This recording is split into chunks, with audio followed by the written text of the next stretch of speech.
If you're running Amazon ads, you're probably wasting a lot of money on search terms that don't convert at all. And the worst case scenario is that you don't even know about them. By the end of this video, you're going to know exactly how to find those search terms, which ones are the winners, which ones are the losers. And even more importantly, you will learn this one hack that is going to save you both on time and money. I'm going to show you exactly the way how I'm creating pivot tables and how I'm going to find those search terms. Let's go.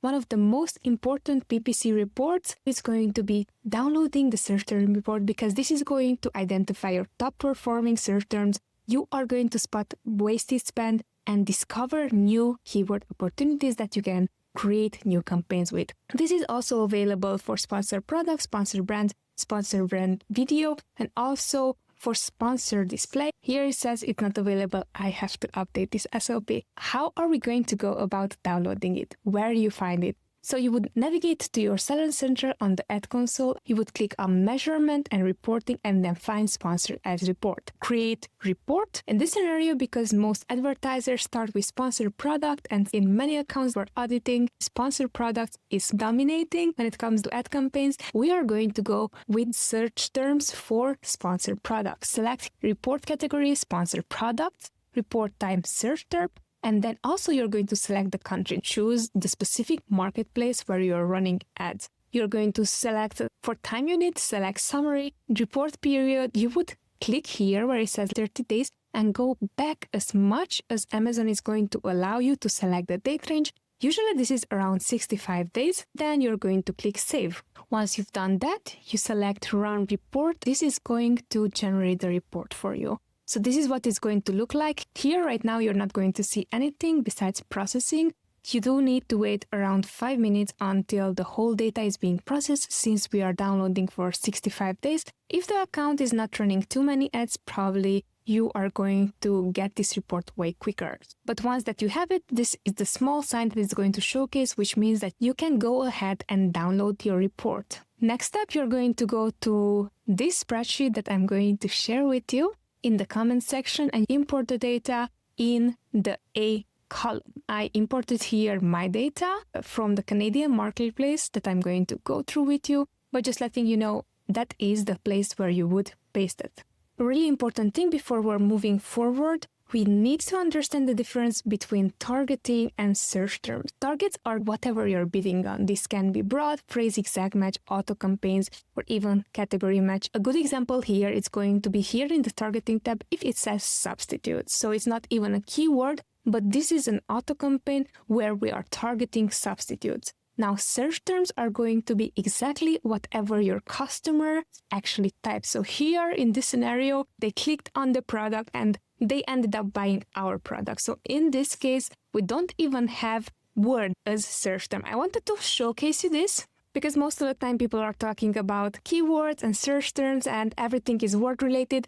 I wanted to show you the example that if you're running ads where it's product targeting, you are going to have this outcome and that is completely fine. All right, now that we have that, quick reminder, keywords guide your strategy. Search terms are going to reveal what actually is triggering your ad. Now, why are we using pivot tables? It is going to speed up the process tremendously. If you're not used to pivot tables, you would normally open up the spreadsheet and add a filter. While this is fine, multiple campaigns can trigger the exact same search term. So this is why we're using pivot tables, because search terms can appear multiple times. The pivot table is to combine duplicate rows, see the total sales, total clicks, total impressions, spend per search terms. So this way we can quickly analyze performance without noise. A caveat for you, especially if you're going to do this in the non-US marketplaces, this is for Canada and already clean this up. Let me go back quickly. The example that I'm going to walk you is not very common, which is it's going to showcase the CA dollar sign. It can happen that you're selling in a different marketplace. That is something that shows up whenever we're downloading the search term reports for the Canadian marketplace. If that is showing up, pivot tables are not going to recognize that formatting. To clean the data, what we are going to do here, find and replace. A quick shortcut is going to be Ctrl-H or Command-H, and then just write that exact CA dollar sign and then replace with, can leave it blank, and then you would click replace all. It's going to prompt you replacing all sheets, and you're going to say, okay, what should pivot table include? And let's go into the good stuff. I already added my search term reports. What you see with black is just sensitive info that I wanted to block out. But basically, this is what you would see on your end. Exactly, this is the raw data. Actually, it doesn't even come filtered. Now let's create our pivot table. Click on Insert, then here where it says Pivot Table, click on Pivot Table, and ensure that this is the correct data that is going to be added. So here when it says date range, in case that you are not sure, what I love to do is click on that, and then instead I'm going to select the whole report and hit OK. So this way I am just assuring it's the correct data with all the rows. Then Insert to New Sheet. Then I hit create. All right, so once that it's done, this is basically what you're going to get on your end. And these are the things that you're going to add. First up, you will need rows, values, and filters. For rows, click on row, select customer search term. Again, since this is sensitive, I'm going to black this out, but on your ends, you're going to see customer search terms, or you're going to see the exact words. Either you're going to see asins. Cool, now that we have that, these are the value metrics that we are going to add. Impressions, clicks, spend, sales, CPC, and then ACOS. So let's go ahead and select for values, impressions, we select clicks, we select our CPC, spend, we are going to select the 7-day sales. For CPC, we are going to set to average as well for ACOS. So we're going to go to CPC, so this is CPC. First of what I like to do, I like to change this. So it's going to say CPC there, where it says CPC, I'm going to select average. I'm also going to add ACOS, and I'm going to leave here ACOS. We are going for average, change all the headers, so it's going to be easy to find everything. So instead of sum, I'm just going to get the actual thing, spend, then sales. Basically, this is what it's going to look like on your end. Come to the customer search term and select by descending, then select by spend. Now I know that most of the time people will say, why are we not selecting the sales? What I've seen on my end, it's really important for me to say where does the money goes rather than where it's coming from. If sorted by spend, I will know clearly, hey, here I have an 80% ACOS and here I have a 30% ACOS. So I literally am spending way less on this column where I should be spending more. The next step that I like to do is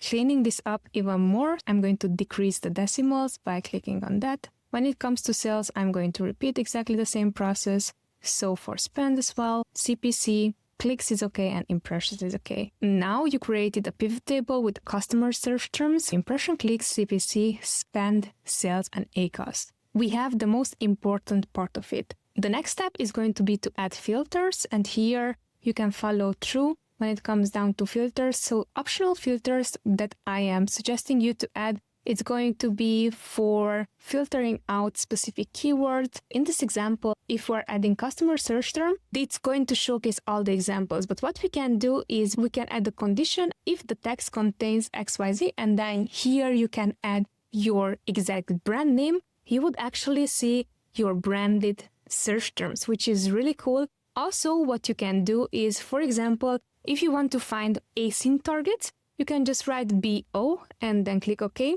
Everything that is a product targeting, it's going to showcase on the pivot table. So it's super, super cool. What I would do in my case, for example, here is a pivot table. I would duplicate this one and call this one async targets. I would duplicate this one again. I can do text contains, select text does not contain, and here it's only keywords. I'm going to duplicate it again and say keyword targets.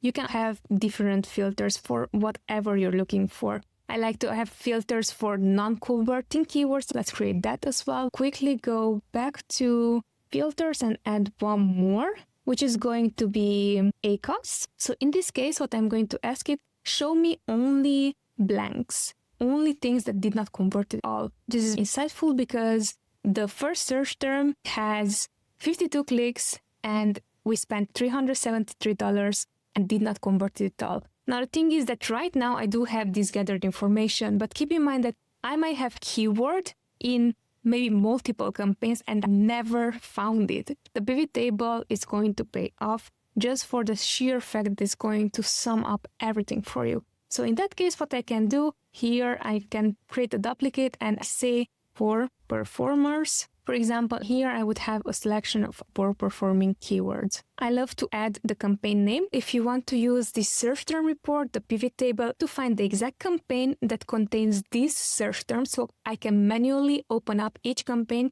when I'm logging into the ad console and manually add them, you can definitely do that as well. The way you would do it is come to the pivot table and create a duplicate. So we're not going to mess up the first pivot table. In the row sections, add campaign name. In this scenario, we have the campaign names. This campaign has multiple search terms and I can take them as negative. Some have only one click. Pay attention to how the rows shift. Impression is still a number, clicks now for some reason is 2.0. So I do want to assure that here in the format section, this is going to be a plain text. So it's 1. CPC should be 1, that's fine. Spend, sales. So sales became a percentage. Sales is not a percentage. So in that case, we are going to ensure that format is plain text. And ACOS, it can become that. But in this case, we do not have an ACOS. So that's why it's going to showcase like that one. Of course, you can go further. There are several keywords that have 1, 2, 3 clicks. So those might not be impactful. But we can add an additional filter. In that case, we're going to add clicks as filter. And what we can say, hey, show me only keywords that are greater than or equal to 5. Or in your case, show me search terms that have greater or equal to clicks. You can select spend to show only things spending greater than or equal to 10. And here you're going to see only search terms that spend more than $10. Again, coming up here, what I like to do, I'm going to select descending and then campaign and by spend. So you will have a more impactful view of what worked and what did not. As you can see here, in this campaign alone, we could have saved almost $400 if we would have been adding this. Now, keep in mind, this is a 65 days time period. And if we are going to negate keywords every 7 days or every 1 month, we might have not found these keywords. Also, look here. So it has only 13 clicks, which means that this is a very high CPC keyword that generated that spend. Keep that in mind whenever you're going to do this calculation. CPC, let's ensure that CPC, it is average. Right, and there you have it. As you can see, it's super simple once that you get a hang of it on how to select everything. And basically, this is going to be very, very helpful to navigate through the data. Thanks so much for watching. If you found it helpful, leave a thumbs up. And let me know in the comment section what is something that right now you're trying to fix in your Amazon advertising. So based on that, I can create my next video. And if you found this valuable, check out this other video of mine that is about bid optimization. That's going to go perfectly hand in hand with this search term report analysis process.